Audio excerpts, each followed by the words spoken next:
business and your relationship with women to Give massive round of applause for everybody. So my name is Andrea James. I'm here with Now the I'd like to National request our Council imam for Incarcerated and Formerly Incarcerated Women and Girls. all We the work people to end the incarceration of women and girls, and so we're connected to EVI and Witness to Mass Incarceration. In that, Witness to Mass Incarceration is an organizational member of the National Council for Incarcerated and Formerly Incarcerated Women and Girls. Like EVI, we are all formerly incarcerated women, and we work collectively on this mission to do whatever our individual organizational goals are. We work collectively to end incarceration of women and girls. We've got about 250,000 women in prison in the United States, and we can do this. When you get into the New England states, where we're starting our national Free Her campaign, you get literally into states that have double digits. Vermont, there's 88 women standing between us and ending incarceration of women and girls, for example, in Vermont. Rhode Island, there's 77 women in prison. Massachusetts has 135 women in the state prison. So we know that we can really do this. We can end incarceration of women and girls, and we need all hands on deck, and we need the work of EMIT and the work that they're doing on the ground with the Suitcase project and everything else to help us get there. Thank you so much. Thank you very much. Thank you. Rolling. And Look at you, eye contact with you, got you. and tell me about yourself, introduce your business, and tell us about the relationship that your business and you have with Witness. Got you. So first and foremost, my name is Antoine Gutierrez. I'm famously known as Chef Fresh, which is the owner and executive pastry chef of Fresh Taste Bakery, which is an online and dessert catering platform based out of Harlem that supplies the whole five boroughs. The company started about 5 years ago.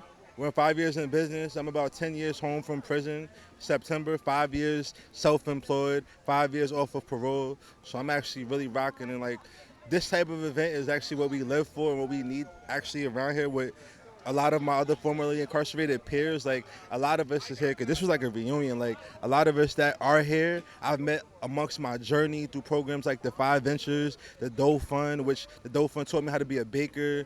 But the Five Ventures I credit for making me an entrepreneur coming home from prison. So this is a combination of like other platforms as well, all coming together because we all have different pieces of the puzzle. But if we can all come together, like a lot of these other platforms like Holla and just like you said, Witness to Mash, we can actually really make that impact that we're looking for, like coming as a group.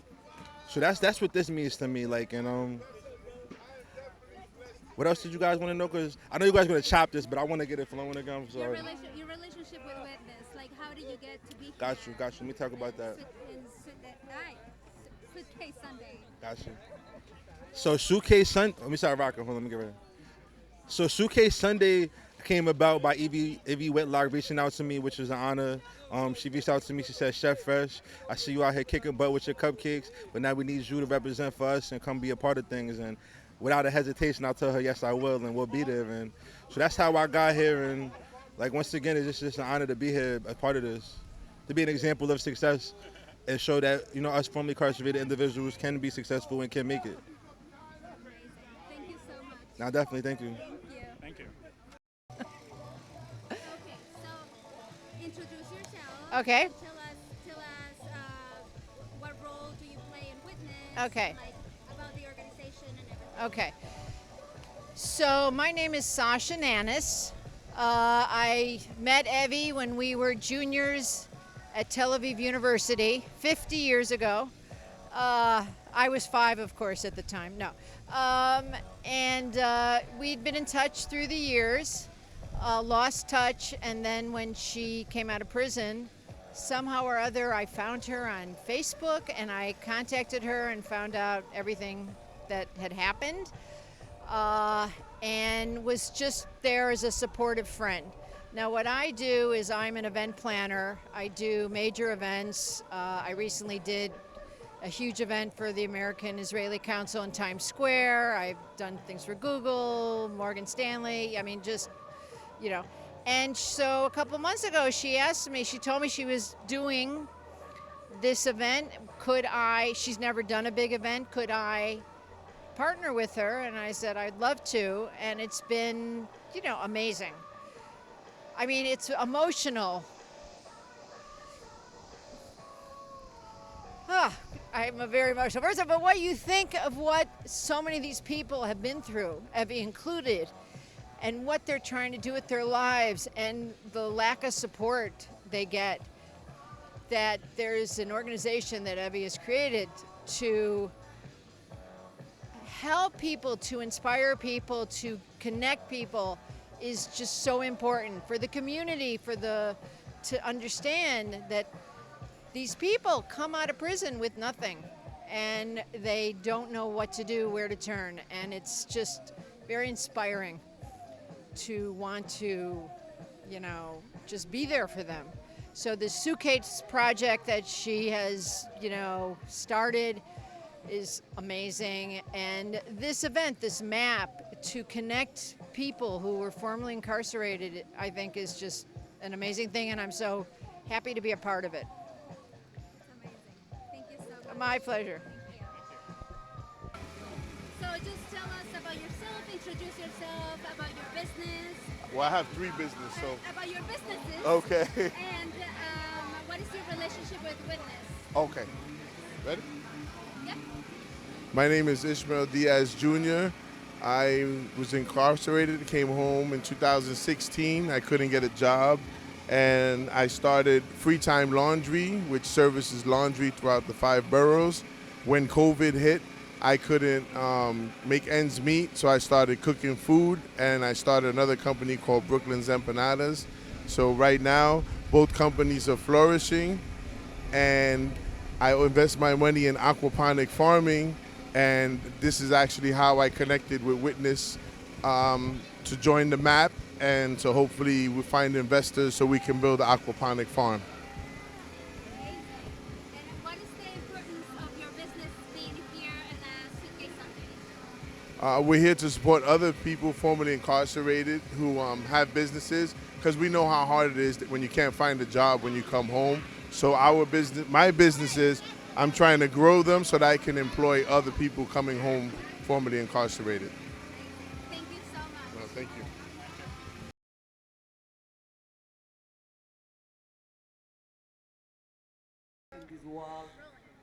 So tell us about yourself, introduce yourself, and tell us about your business. All right, well, my name is Philip Boykin. I'm from originally North Carolina, but I was raised in Queens, New York.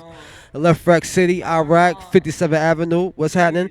I got incarcerated 2016, and once I was incarcerated, during my incarceration, I always wrote rhymes and raps and poetry as a young man. However, when I was inside there, it just gave me something to do rather than I might not want to work out. I may not want to do whatever they got going on. Like I may just want to write poetry. So it started with poetry, and then I started to write poetry for different other inmates. They wanted to write their girlfriends, their mothers, their significant others. So I started doing that for them. So from the poetry, I began to do poetry with the illustration, then just the illustration all alone, and it just blossomed into emotions. That's how it happened. And once I came home, the illustrations I did, I just made them animated. As you can see here. Can you do me a favor whenever we continue? Can you put your hand down in the mic? There we go. Was it muffled? All right, so from the illustrations came the animations, and this is what I have now. Emotions. Emotions is just basically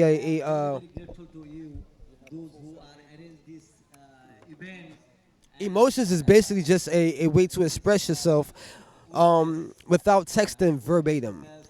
You know what I'm saying? That you don't have to text word for word what it is you're trying to say. Emotions has that expressions for you. And just download the app.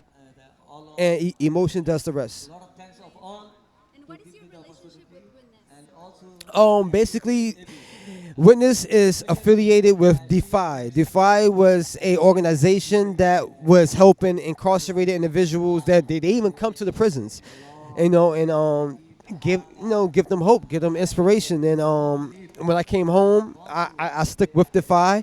Any events they had, I was there. And then COVID happened, so that way everything else was Zoom this and Zoom that. And Witness is affiliated with Defy. And that's how I became affiliated with Witness. Thank you so much. Yeah, thank you all. Thank you. Suitcase Sunday. My organization is New Hour for Women and Children Long Island. In fact, we work with justice-impacted women across New York State, women in prison, federal facilities, in our local jails across Long Island. We provide leadership and advocacy training opportunities, and we provide jail-based programming. So we have close to 13 programs a week and impact about 1,000 mothers and women a year who are languishing in our jails without support. What is your role in the organization? So I'm the executive director. I'm formerly incarcerated. When I came home from prison some years ago, I quickly realized that there was nothing for women on Long Island or in suburban areas who had experienced incarceration. In fact, it was a real desert. So women who came home had lots of stigma and not enough resources, referrals, or support. And so we founded New Hour in 2015, and we've been around ever since. So I've known Evie for a long time, and I share her passion for supporting women who've been impacted by the justice system. And so when she reached out to me and said, let's do a wonderful space for everyone who is doing good work to connect and collaborate, and I said, wow, I can't believe we haven't done this before. It feels great to be post-pandemic, but most importantly, it feels good to be a part of a community of folks who are doing good work and affecting change, impacting our community for the better. So many of our children see their mothers come home and watch them struggle. And so if we can make that struggle, that burden a little bit lighter through our programming, through our support, through their ability to advocate after having been traumatized and harmed by incarceration, that's our goal. And I think we share that with Witness for sure. Thank you so much. Thank you. Tell us a little bit about yourself, introduce yourself, your name, your company, your business, and your relationship with Witness. Okay, yes, I was locked up in 2016, and I decided to change my life, and for the better, even though I was locked up for something I didn't do. But yes, so I started my own company this year, Nell's Kitchen, just basically to let people know that, no matter how rough your past is, you still it's light at the end of the tunnel if you continue to keep moving. Can I ask you a favor? So sorry. Can you put the microphone close to your mouth? Okay. You hear me? Let's sing it again. Cause you got me there. You got me there. You're fine. Talk to me. All right. All right, tell me. Introduce yourself, your name, and your Hi, business. my name is Chanel Richards. I'm the creator of Nell's Kitchen. I created it this year, 2021, because I always had a passion for cooking, and I want to go bigger one day. I was incarcerated 2016, and I want to show to the world that it don't end there. It's light at the end of the tunnel. You just keep striving, you will get there. And so right now, this is just my beginnings, my humble beginnings, and God got much more in store, and I'm happy. And what is your relationship with Witness? And I'm with the Mass, the Witness, with Evie and them, because I was basically locked up. So I'm a part of their program to show people that we could do a difference. We don't got to be the same old thing. Amazing. Thank you so much. Thank you. So just tell me about yourself, introduce yourself, tell me about your business and your relationship with Witness. Okay, so my name is Eric Huey. I'm the founder and CEO of ICU2. It's a mobile optical concept that we're actually trying to get funding for. So we're out here today to support witness to incarceration because I myself was formerly incarcerated. So I definitely believe in the following in the movement of supporting, formerly incarcerated individuals starting their own businesses. It's a great networking platform, a lot of support, and it really helps formerly incarcerated people find out that there's not a stigma with coming home and still having second chances, because there are people that really believe in you and allow giving out second chances. Amazing. Well, thank you so much. Thank you. Good afternoon. I'm Assemblyman David Weprin, and I chair the New York State Assembly Committee on Corrections. And I'm happy to be here with Witness and all these wonderful businesses run by and founded by formerly incarcerated individuals that are now doing their part in fighting for justice on the outside, as well as being very productive members of our society. And one of the things that we've been trying to do in the Assembly through the Corrections Committee is to make major changes in criminal justice reform, making it easier for incarcerated individuals to re-enter into society, to get opportunities while they're incarcerated for education and work programs, where when they come out on the outside, they can hit the ground running and are trained. But even more importantly, we're trying to reform the parole system, where parole should be, people should be paroled because of who they are now. And I have one of the most important bills, which is the Fair and Timely Parole Act, a Fair and Just Parole Act, which would basically consider individuals on whether they're rehabilitated or not, and how they are today as opposed to how they were when they committed their crime or were originally incarcerated. And that will dramatically change the parole system. But we're also fighting to make sure that our elders who are not dangerous to society, that are costing the state more money because it costs more to incarcerate an older person, are given an opportunity to get out and to have parole justice. So it's groups like Witness that help once people are out, and we're trying to do everything we can to work and make the criminal justice system more humane. For the first time last year, we passed an end to solitary confinement, something that no one should have to endure. The more than 14 days in solitary confinement is considered torture by the United Nations standard, and that will no longer be the case in New York State. Thank you. Oh, hey, my friend. Hey, how are you? Good to see you again. I just asked him if he'd interview you for a couple of minutes. Sure. Yes, how you doing this? I mean, first of all, great to see you again. Good to see you. Absolutely. So, a couple of questions for you in your. Yeah. So, where do you want me to stand? In front of Witness, as opposed to, yeah. Okay. So, in your speech, you were talking about the elder parole and also Fair and Timely, which you were the prime sponsor on the Fair and Timely. So neither of those measures managed to get passed this session, despite your efforts. So my question is, what do you think some tactics might be in order to have a better, have another go of it this next legislative session, where hopefully we can get one or both passed? What would be some of your prelim thoughts on that?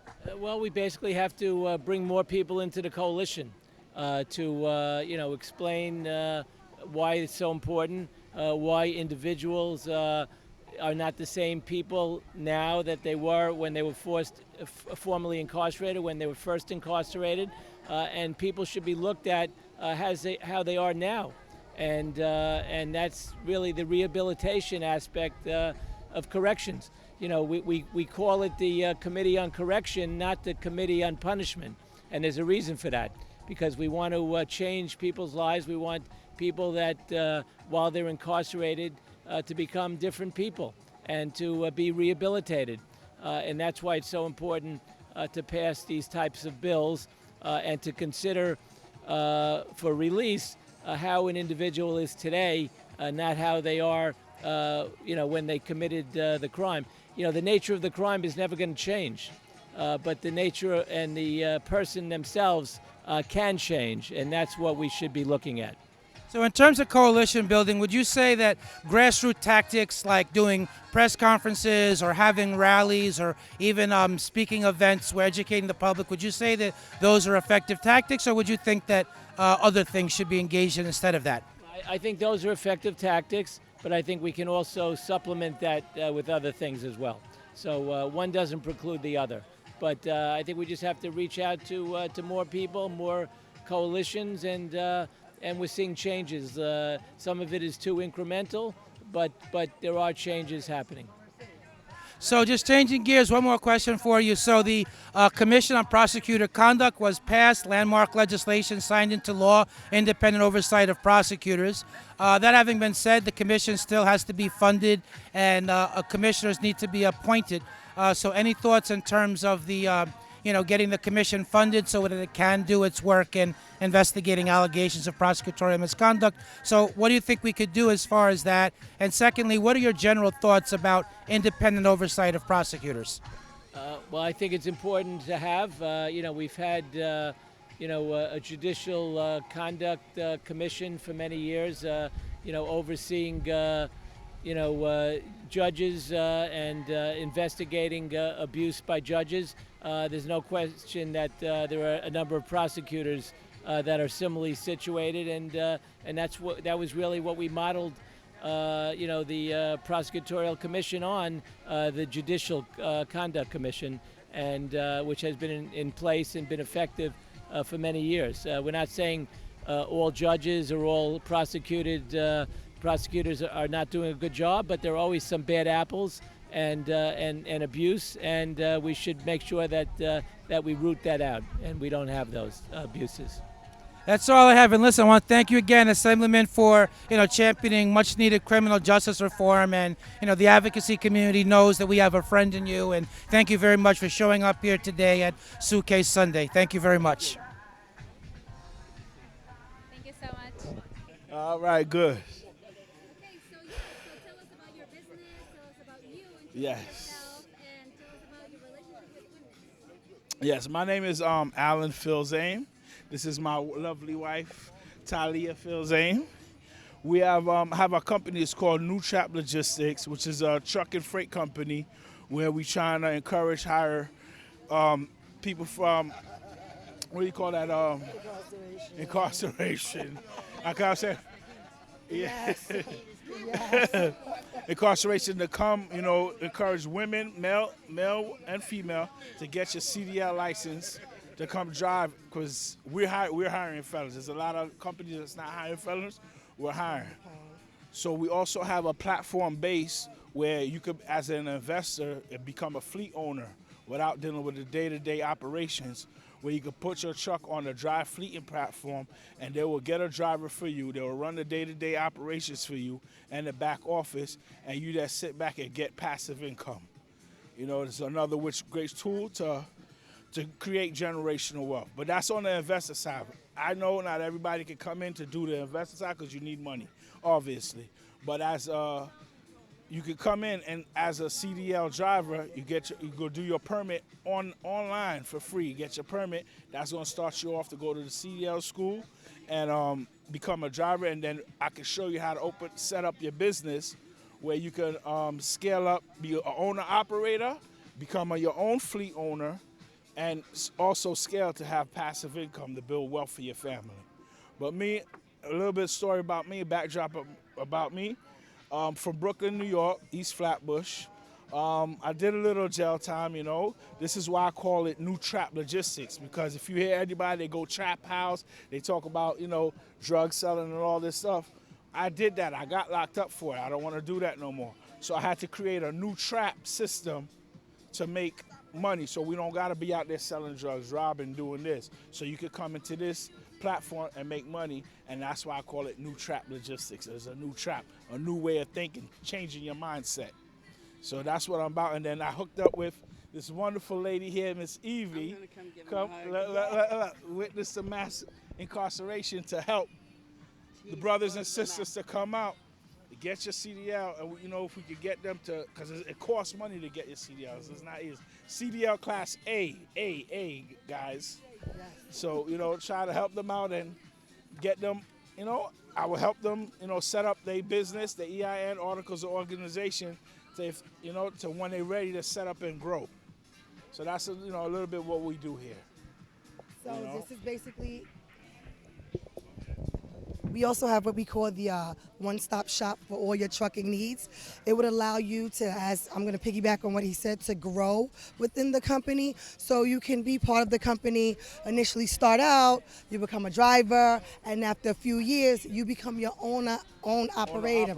So we will show you exactly how to start your own business, the steps to purchasing your truck, from the financing, the down payment, and then putting your truck onto the platform, which will allow you to have that residual income, that passive income, which will have the free time, because nothing's more precious than time, and that's the one thing you can't get back. So that's what you want to do, spend it and use your money and time wisely, which would allow you to accumulate what you want to do in life when you want to do it. So as far as the piggyback one-stop shop, we'll help you set up your company, we'll help you set up how to become, you know, compliant, how to hire drivers, what shippers to go to book you your know, loads. book your loads, and try to show you the whole process. Because what we're missing here is knowledge and how to get to where we get. If you don't know about it, you're going to be like, oh, I don't know, and I'm scared. There's nothing to be scared about. Once you have the knowledge, you'll learn how to do it, and we can take off from there. So I'm going to have to, we have someone speaking at the stage. What I'd like you to do is just go row by. What's your name? Introduce yourself, and what is your experience here at Witness? Sure. Hi, I'm Emily Valdez. I'm the development coordinator at Witness. This is my first year with them. I'm a rising junior at Tufts University, and I'm mostly writing grants right now, and I'm so excited to be here today. Yeah. How has your experience been? It's been absolutely incredible. Evie's tale of resilience and strength is just absolutely heartbreaking, heartwarming, and just absolutely unique, in that it's her story, but she shares a story with so many other people as well. And everybody here today is just, you can tell, like, it's just such a strong community, so like proud of their strength and resilience. I'm very excited to be here, hear everybody's stories. It's been absolutely incredible. But yeah, no problem. Yourself, tell me about a little bit of you.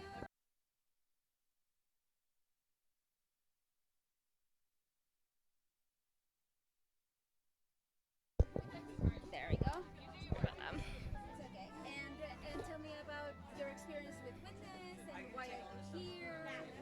Yeah, so I'm Claire Ahern. It's great to meet you guys. I am in high school. I'm from the DC area. I got involved with Witness to Mass Incarceration a few months ago, and currently I'm heading the social media intern department, and we're working on outreach and connecting to the public through social media. Recently we've been doing an interview series on all these wonderful businesses you see at the event and profiling each one of them, and through that I got to know so much about the different vendors, and I'm so excited to be able to meet them here today because of their wonderful backstories and the wonderful businesses and services that they have created. I've had a wonderful experience working with Evie. She's taught me so much. We've had conversations about the intersection of incarceration and the environment, an issue I didn't even know was an issue until I started working with her, and she's taught me so much. That's amazing. Thank you so much, Thank Claire. Hold on, come over and meet the council.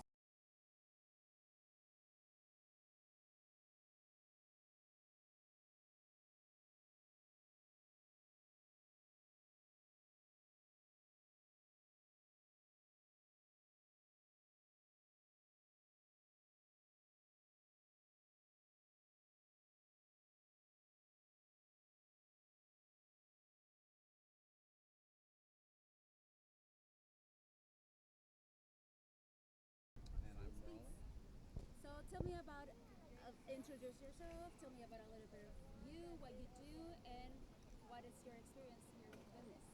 Yeah, my name is Jeffrey Deskovic, and I'm the founder of the Jeffrey Deskovic Foundation for Justice, which frees wrongfully convicted people and pushes policy changes aimed at preventing that in the first place. We've been able to free 11 wrongfully convicted people. We've been able to help pass 3 laws aimed at preventing wrongful conviction. I'm also an advisory board member of the coalition group It Could Happen to You, which the foundation is part of, and we've helped pass an additional 5 laws. We're doing policy work in New York, Pennsylvania, and California.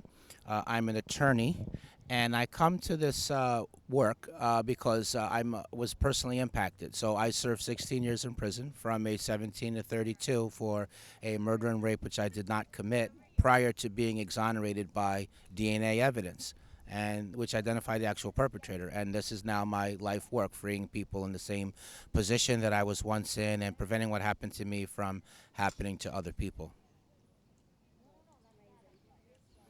And what is the importance of your business and yourself to be here today in Suitcase Sunday? Sure. So the Jeffrey Deskovic Foundation for Justice, does have a strong secondary interest in other justice reform issues beyond wrongful conviction. For example, we were very, very involved in work towards parole reform in collaboration with RAP, release aging people in prison, which you probably will hear interview later on today. But that's just an example of our broader interest in other justice reform issues beyond just innocence, while innocence is our main mission. And so as part of that broader interest, hence us coming here to Suitcase Sunday. So, we do recognize how difficult it is for formerly incarcerated people to reintegrate back into society, whether wrongfully convicted or rightfully convicted, but now turn their life around and making meaningful contributions to society, living a crime-free life. And so to show up here today on Suitcase Sunday, is an expression of our moral support for formerly incarcerated people, particularly those that have stepped out there and have started businesses. One of the discriminations that formerly incarcerated people face is getting jobs.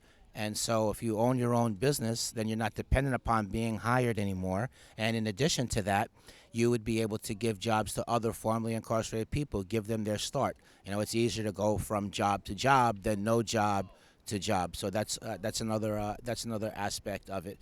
Plus, I love Witness to Mass Incarceration. Evie and I go a really, really long time back, and when she told me about this, I was in complete moral support of it, and I was like, there's no way I'm not showing up to this, to be here for you and lend moral support. Thank you so much, Jeffrey. You're welcome. Okay. So, just introduce yourself, tell us a little bit of yourself and like your experience with Witness and Sure. I'm Adrienne Adams. I'm the council member for this district, District 28, an area that I call the Great 28. So we're right now standing in Baisley Pond Park in the heart of Jamaica. And we are here for this wonderful event, Suitcase Sunday, which of course is sponsored by the amazing Evie Litwack and Witness to Mass Incarceration. Evie and I met a few years ago, and her story is just so compelling. She is a hero to not just to me, now that I know her story, but to so many lives, so many people that she's changed, the lives that she has changed, the value that Evie has seen through her own story. She's been able to bring that value to others. And we look here today and we celebrate those lives. We celebrate entrepreneurs, particularly, I'm looking out here, entrepreneurs and women of color. This is just an amazing event. I'm so happy to sponsor it with Evie. I am a fan of Evie Litwack, and I love her dearly. I have to say, I'm a fan of the councilwoman. Before COVID, I went to meet her, and she was the only person that after I told my story to, she stood up, she hugged me, I cried, and I knew that she totally understood my experience and understood what I had been through and was supportive of our efforts. And I happen to have been homeless in this district and stayed at a women's shelter, which is why it was very important for me to come back here and do something in this district. But I am so honored that you're here, and I'm so honored that you are supportive of Witness. I can't even begin to tell you. It makes me want to cry. Thank Thank you so much. Thank you. Thank you. Thank you. So, yeah, just tell us a little bit about yourself and your business. My name is Lorenzo Johnson. I'm from Yonkers, New York. My linkage here is I spent 22 years on a wrongful conviction in Pennsylvania. So, when I came home, shortly after, I started a clothing line called Lorenzo Couture. And this is what we have going on right here today. And I'm happy to be here and support Lorenzo Couture. What else is going on? What has been your experience with Witness? With what? With Witness? Oh, Suitcase Sundays. Evie's her map is huge, and it's all about prison reform. Enough is enough. We've been saying this till we blow in the face, but we got to continue saying this because a lot of people is being affected by this. I'm one of many. As you see, there's a lot of people out here that was in my situation. So this is what's going on, and I support it. So this is what's going on. Thank you so much. Thank y'all. Thank you. All right. Have a good day.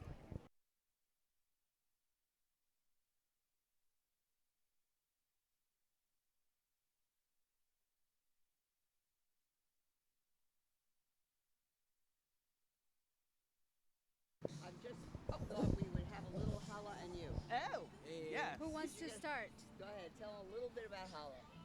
Okay. Well, I just finished it. That's probably talking. Oh, hello. Hello. Peace. We are Holla, How Our Lives Link All Together, a grassroots community-based organization that was formed in prison by 7 black men. And their main goal was to really go into the communities and give back to the communities, give back to the young people. We stand on and we definitely work from a non-traditional approach to healing justice. And definitely we mainly focus on building with a lot of black and brown youth, just working through healing and traumas, and just building on a better day and a better world. And with that, I'll pass it on to my team, my brother, Alex, A-Rocks, give a little more introduction. Word. So like Mash said, we work from a non-traditional approach. This is also centered from the work from other grassroots movements, our ancestor movements, revolutionary movements.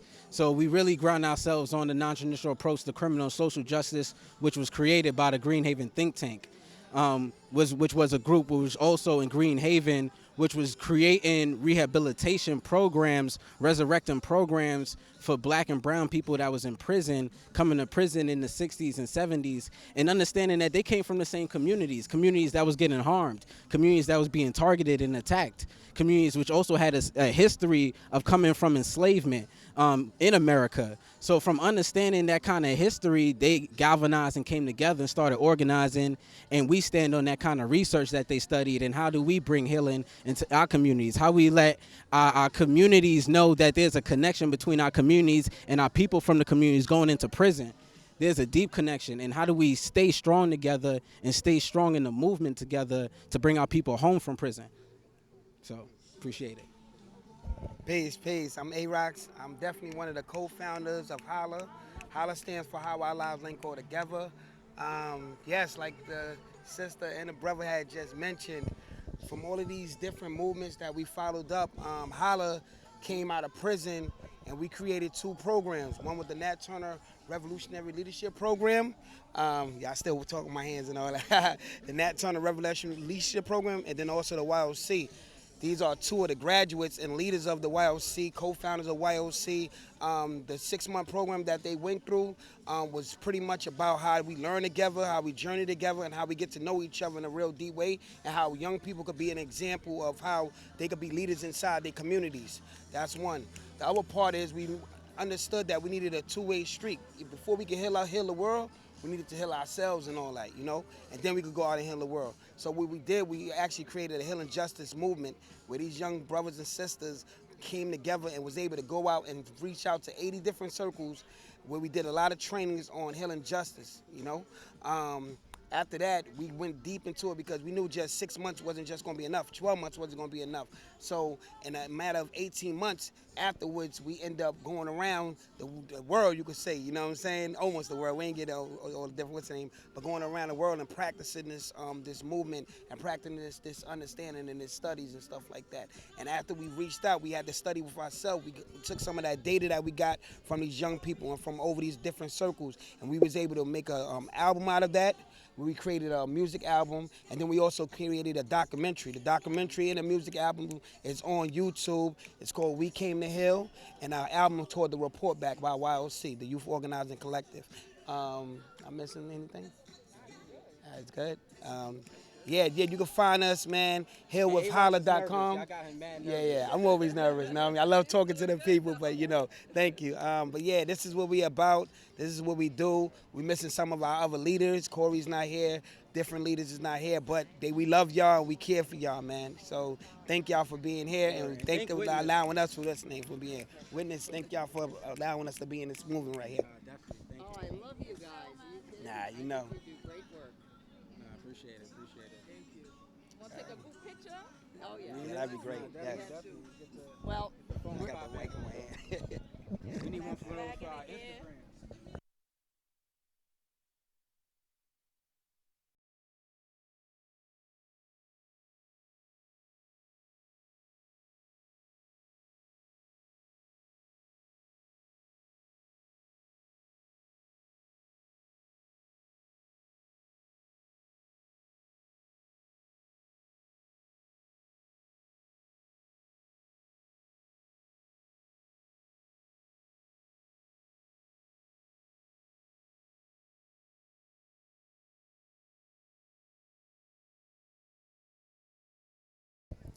Hi everyone, Jeff Deskovic here again, wearing my second hat. I'm a co-owner of the Recharge Beyond the Bars reentry game, which facilitates formerly incarcerated people reconnecting with their friends and family. I personally use Recharge quite a bit. I found it very difficult to talk with my friends and family upon release. I mean, I knew that they had not been incarcerated, so I knew it would be hard for them to understand. And on their end of it, they thought they weren't sure what to say, what not to say.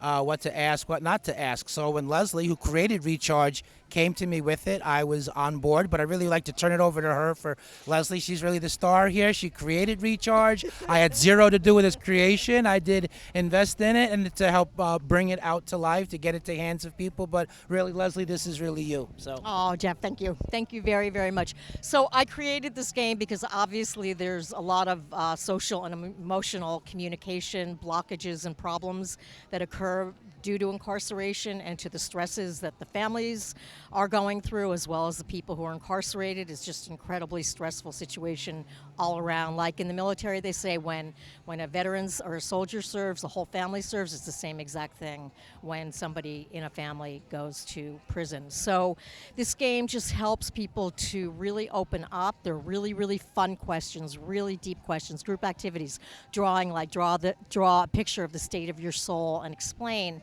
So it's ways in that people can really express very deep things that are going on in a way that's enjoyable and that feels really healing and really good, rather than being bombarded with questions or a program, or they're supposed to be designed to do this or that. They're really designed to open up communication that can just go on and on and on and on, where people can feel really close to one another, because we know if you don't feel connected to at least one person in your life, life feels pretty completely worthless, right? So this is meant to build back in that connection. And even if you don't have family, you can play it in a group setting with people you don't know, and within an hour you're feeling very close and understood by the people that you're playing with. So it's being used in over 90 prisons and jails, as well as families, community programs. We're looking to get it out there. We're looking to be able to pay stipends to formerly incarcerated people to run groups. It's very easy to run groups. Anybody who's got a little bit of healing and some maturity can run the groups. The game does it itself. So we're looking to create a credible healer movement where we pay formerly incarcerated people to bring it into the community, sidewalk therapy, into programs to run groups. It's just a beautiful way to get the healing on. And so one of my favorite quotes that somebody said was, "It is therapy without the stigma and the high price tag." And it's also, you could play it with people who can really want to understand you. So that makes all the difference, because right now there's nothing that helps you to bridge that gap and to fill in that void. So this is incredibly important. I know what it is not to have anybody understand what I'm going through or to be able to share that, and we all know that's hell. So we want to bring a little bit of heaven of understanding into people's lives. Thank you. So I'll just add one more thing. So if you I definitely want to let everyone know how they can find Recharge online. It's www.rechargethegame.com. And you can see here our Thank you so wonderful much. banner. Thank you. Thank you for being here. Thank you. He's amazing. Here's your mic. Awesome. When you tell me about this right Yeah. here. So my name is Klaus Marte. I'm the CEO and founder of ComBody. What we do at ComBody is hire people coming out of the prison system, and it was derived from my personal experience where I managed to lose over 70 pounds in 6 months in a prison cell, and then I helped over 20 inmates lose over 1,000 pounds combined. So I took that same workout method and started implementing it to people on the streets. So today I hire the people that I was incarcerated with, people that I met while I was out now, to become the fitness trainers. And we have a fitness studio on the Lower East Side. You can check us out or follow us at ComBody on Instagram, CONBODY. Yeah, thank you. And can we get you to say a few words, Miss Sharon? Yes, hi, I'm Sharon Richardson. Okay. I am the, yes, this is just one tray, hold on, okay, all right. So I'm Sharon Richardson, formerly incarcerated. I spent 20 years in prison for a domestic violence case. I came home in 2010, so I've been home approximately 11 years. I started this wonderful catering company, soul food company called Just So Catering. We service women, justice involved, and then I have a nonprofit called Reentry Rocks. Reentry Rocks works directly with women that are impacted with domestic violence coming home. We do an internship program, and then they get their, food handling certificate. When they graduate, they can come work for Just So Catering. So we're just happy to be here today to support Evie. This is a wonderful thing that she's doing, and we're selling food today. So make sure you come and eat. Thank you so much. You're welcome. So just tell us about yourself, introduce yourself, Mhm. tell us about your business and your relationship with business. Okay, well, my name is Kenny Carter. I'm the founder and president of Fathers Alive in the Hood. Outside of that, I wear a couple of other hats. I'm very active in our community. Right now, we're in Community Board 12 District. I'm also the chairman of Community Board 12 Land Use Committee. Outside of that, I would like to say that Fathers Alive in the Hood is an organization that addresses fatherlessness in communities throughout New York City. And we address fatherlessness in a way where we're dealing with mentorship. We provide opportunities for young men and also young ladies through our Girls Matter program to engage and also, be able to earn their trust. A lot of times, and we'll find in our communities that trust has been violated. Trust has been, to the point where you're dealing with a lot of distrust. So, I find it through consistency and programming, with mentorship, with events consistently putting together, that we can find a border and just having that relation with young people and their parents. Recently, we are putting together something called the Spelling Bee in the Hood. Spelling Bee in the Hood starts September. It ends in September, the first week of September. We have a grand Spelling Bee, and it starts July 22nd. So within this week coming up, we'll be launching it.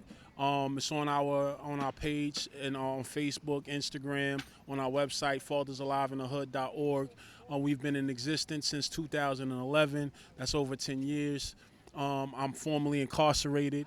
myself. I was reached out to by a representative of the Witness Program who invited me about a month ago when they were organizing this great event, and they said, listen, we need your presence. We heard your story. We know that, you are active in the community. We know that you're formerly incarcerated, and we know that you're making impact in different communities throughout New York City.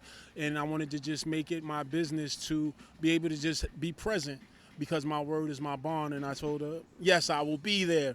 And, being here was just part of being a man of my word and just being present to be able just to deliver a message for individuals to understand that you have an organization such as mine that is addressing the issue of violence in not only New York City, but just addressing the issue of violence in America, is pretty much dealing with our fatherlessness crisis that we're dealing with in our communities. The lack of men standing up in the community, the lack of men in the household has a very, very deep impact on the structure of that family and the mindset of that young man who's holding that gun, the mindset of that young lady who's probably involved in some things that she would not normally be involved in if dad was there showing her the love that he needed to show her in order for her to understand the value of herself was much more than priceless. So with Faith, Fathers Alive in the Hood, there are some things that we'll show you on the way. Like, there's not too much talking, but there's a lot of action. So please look us up, fathersaliveinthehood.org. Also Instagram, Fathers Alive in the Hood. And then when you're on Facebook, just think of it like a movement, Fathers Alive in the Hood movement. And that's where we at. So I can show you better than I can tell you. It's gonna be a hot summer. And the only thing I wanted to say, don't focus on the problem, be the solution. Peace. Witness. Thank you so much. My son, Yes. from one of the sides, he died. Introduce yourself.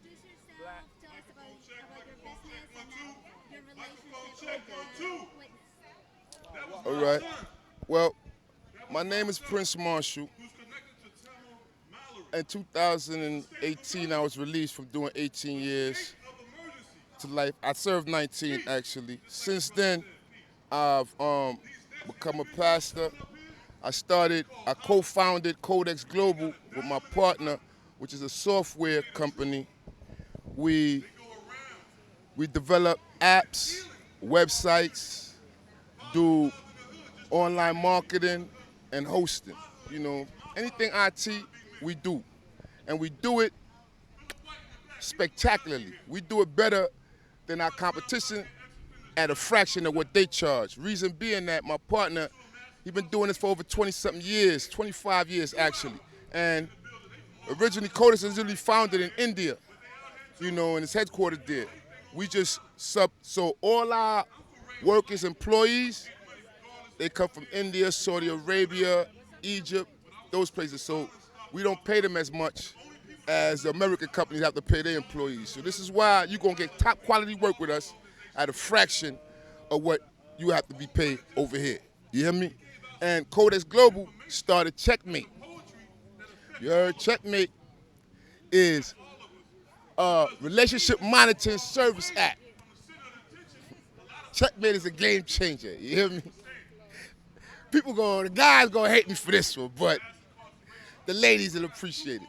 Basically, anybody that's interested in monitoring their mate could register them on Checkmate. Once you register your mate, they automatically link to you. Now, our facial recognition technology, AI-based, goes out and search the internet and anything they've been doing online, and we make reports of them. Monthly reports, you get whatever's going on with your mate online. Now, let's say if your mate named Tony, and he meets a girl somewhere and he tell her his name is Bob, and she decides to find out whether Tony is really Tony, or or she just want to know if Tony's registered.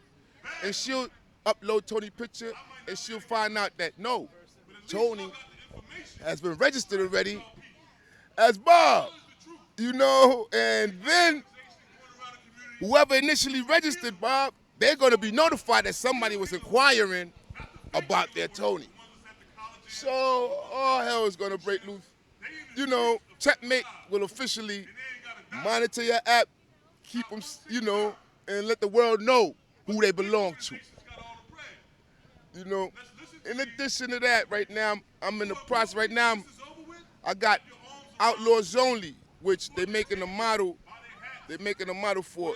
Is it Indie Sauce we working with, baby? Yes, Indie Sauce. In Cali. They're making the model for it. After once the model is made, then we gonna mass market. Outlaws Only is mean.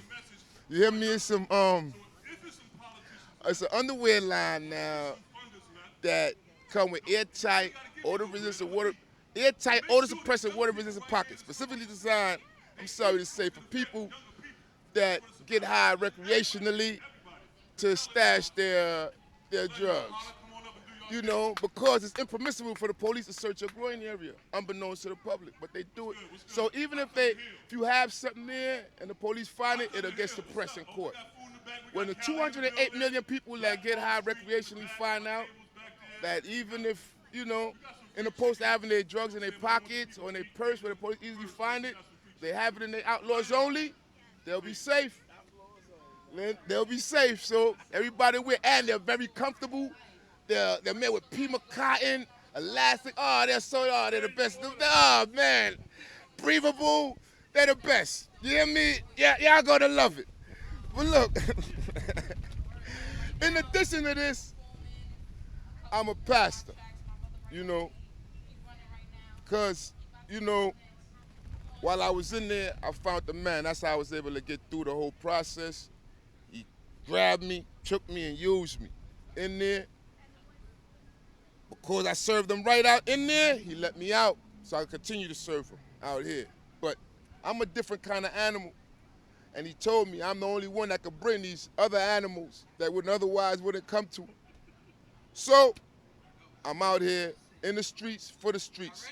Created God's Universal Truth and Love Center, and I'm ministering to people out here, trying to, you know, show them that God is real, that he exists through my works.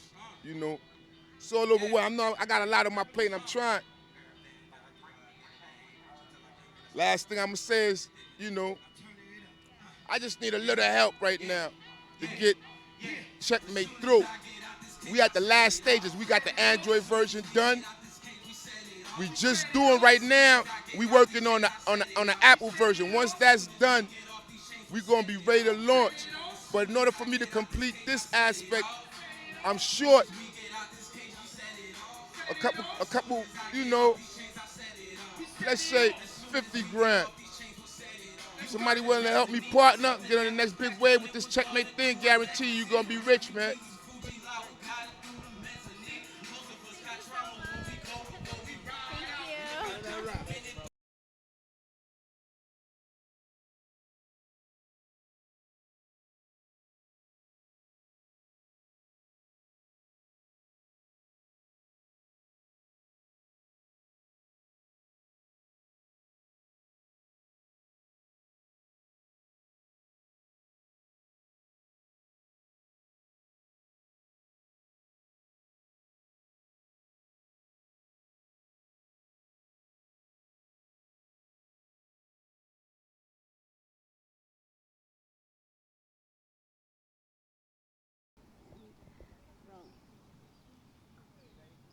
So tell me a little bit about you and about college and community.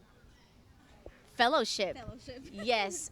So College and Community Fellowship is a nonprofit that is based on the premise that formerly incarcerated women don't have to come out and struggle and survive in a way that they are just mere survival as opposed to thriving. So the core base is higher education. So we provide a myriad of services. Direct services is the core, which is upward mobility by helping formerly incarcerated women or anyone that identifies as a woman with a higher education. We believe that it breaks that socioeconomic stratification that is already set up for people after incarceration. And just as involved women are women that are involved also with their community. So there's a policy and advocacy component. There's a career program. There's mentorship. There is also a national bucket, which is training for agencies that do employ justice involved or formerly incarcerated folks, so that they understand their population. So it encompasses a lot of programs. And the reason why I do this work with the community is because I am part of this community. As a formerly incarcerated woman, I understand the power and the relational power that comes with supporting one another. The small businesses, the services, the entrepreneurs. This is the community that they are creators, they're curators, they're the innovators of ideas. So folks are extremely creative because of the many barriers that they had to face. So this is basically a highlight for this community. They are reliable. They are, those are the folks that will give all the way when they are employed.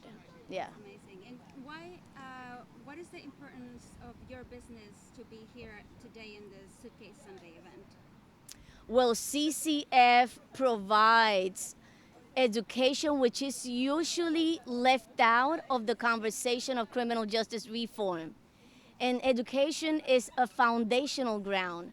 Sometimes those social maladies not obtaining up to par education in today's market is basically being stagnated. So this is upward mobility. So that's why I always support CCF, College and Community Fellowship. Yes. Perfect. Thank you so much, Phoebe. A pleasure. You're welcome. Okay. So I'll just tell you a little about myself. Your involvement. Cool. So yeah, I joined the Witness Board about a month ago, but I've been working with Witness to Mass Incarceration for several months now. I am the program director for a nonprofit called EYEJ, Empowering Youth Exploring Justice, and also a graduate candidate in social work and nonprofit management. And I came upon Evie through some work that I was doing and fell in love with the mission and vision of this organization. I see a lot of capacity to grow and empower formerly incarcerated people. I believe that, when it comes to social justice reform, it definitely takes a certain type of person, but we are all stronger together.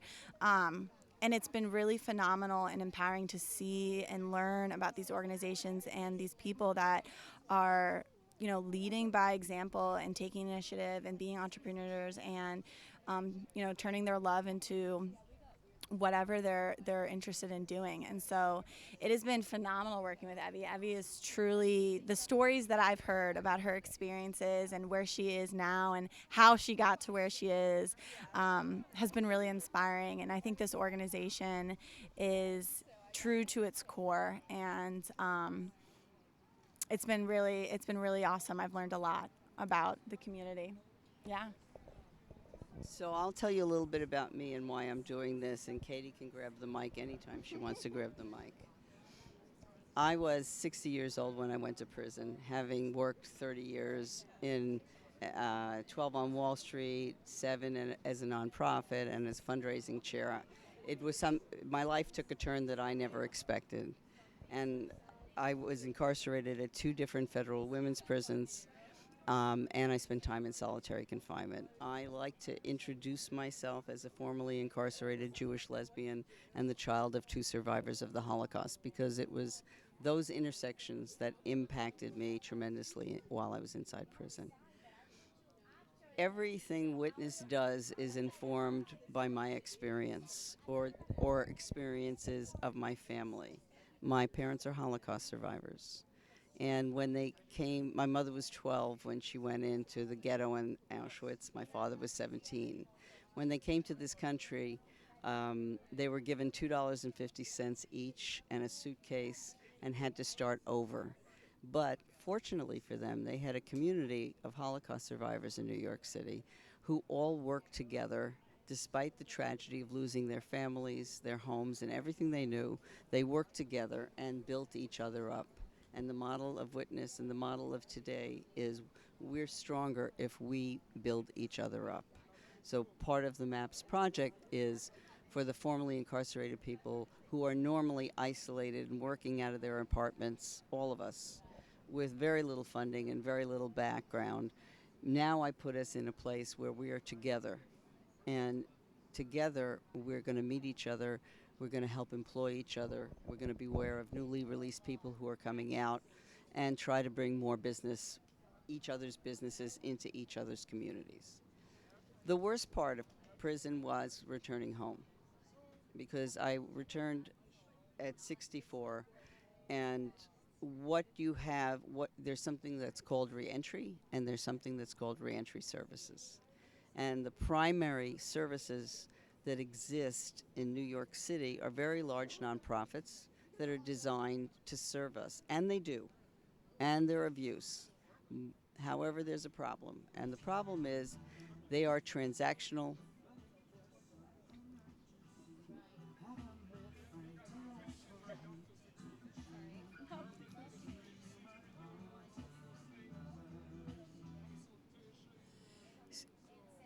So the large services provide what I call transactional items. I can get a meal, I can get a MetroCard, I can get an employment training, I can get 3 interviews, I can get things, but they do not amount to any kind of transformational change. They amount to going to get 1 meal a day, and I would have to go to that place every day to get a meal. Our idea is that while the transactional stuff is important, it is entirely too much focused on, and what we need are 4 pillars that we have to have. We come home traumatized, we come home with some damage, we need trauma-informed care, we need housing, we need employment, we need trauma-informed care, and we need community support. Anybody who's been in prison for any length of time has lost their family. The day I got arrested was the day I lost most of my friends and family, not when I was incarcerated, the day I was arrested. People just disappear. You lose the community that you grew up with. You don't. I'm now 6 years out of prison, and I can tell you that nobody invites me to their house for the holidays. Nobody invites me for New Year's Eve, for Christmas, because I'm a single person coming out, and the community that normally would invite me doesn't invite me because I'm no longer in their consciousness. So we have to create families, and we have to create communities with each other so that we're not isolated. Housing is a critical part of recovery. I spent 16 months homeless, and during those 16 months, I could not get anything accomplished. I was basically just trying to survive a day, trying to figure out whether I could afford to, whether I should eat a 30-cent bagel or a $1 piece of pizza. And that's your biggest decision of the day. How are you going to get your 1 meal? What is it going to be? And what are your limited choices? And for me, I'm like 50% of the people that come home with nothing. So the system which has been around for reentry and reentry services for 30 years is not working, because there's too many of us living in transitional housing. You don't want to go from prison where you lived with 150 women to here where you live with a dozen. That's okay. We knew it was going to. You might as well leave it. Anyway, so when we think of solutions, here's what we think of. One, we have a project called the Suitcase Project. That was built out of me being given $30 and a Greyhound ticket, landing in Port Authority to no one. No one came to meet me. And I was 64 years old. I'd been to Port Authority 100 times, a million times. And this time I was sobbing because it was overwhelming to come to a city where I was so alone. And I knew that one of the things that we would do would be to meet someone. So the Suitcase Project is our name for reentry, and is the beginning of the process where we write to women who are incarcerated 6 months before to find out, are you coming home alone? Do you have a family to come to? Do you need mental health care? Do you have working skills, and what are they?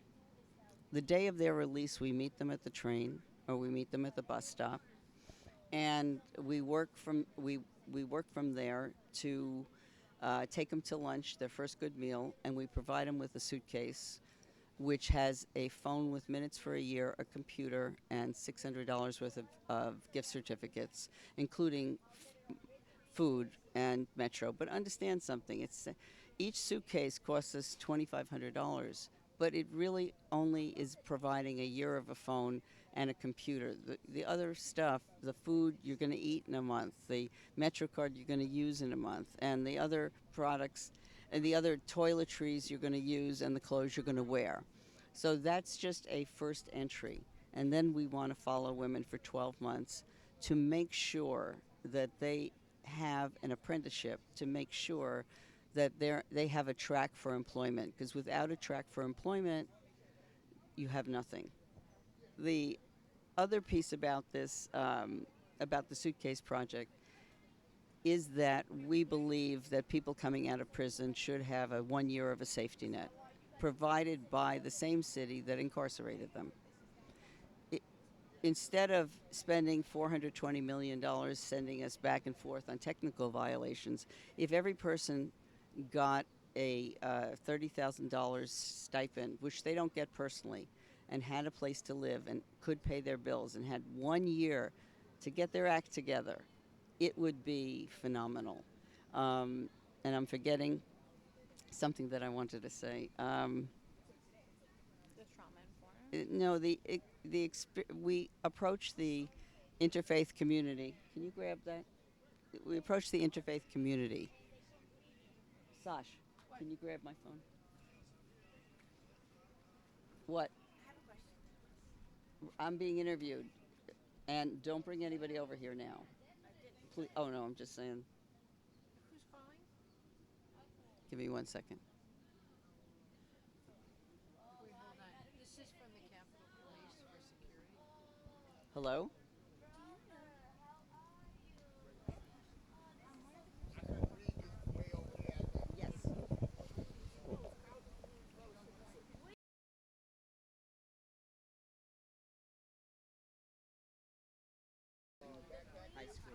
So really the idea, in transforming reentry is building this economic mobility for formerly incarcerated businesses and services. And here on this event today, in bringing everyone together and empowering those, it's beyond just a celebration. It's creating that economic mobility, providing that community, utilizing those aspects that Evie just talked about coming out in those 4 areas of employment, of community, of trauma-informed care, to make sure that we are not just helping with reentry, but continuing to empower so that recidivism does go down.